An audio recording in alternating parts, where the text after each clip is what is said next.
30 degrees in Brenham, Texas. Cows need some hay. So we're gonna go ahead and I've always admired the cold start videos of some of these big trucks, and my Kubota starts up no issue. But this old Massey, she's cranky when it gets cold, boy. She does not like it cold. It's a 1983 model. Oh, we got a low tire. Must have a little leak. 1983 model. Old trusting. We're gonna give her a start. These tractors have no glow plugs or anything like that, so we're gonna go ahead and you gotta push the throttle up to halfway when you start it, and as soon as it fires up you gotta bring the throttle back down to idle.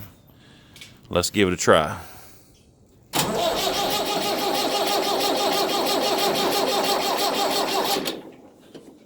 Come on, baby. Come on, baby. Come on, baby. Come on.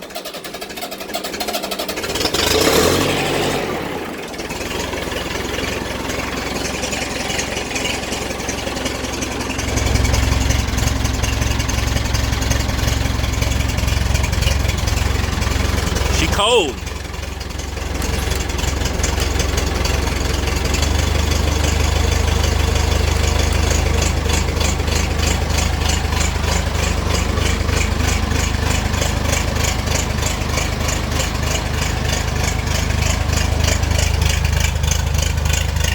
That diesel smells good.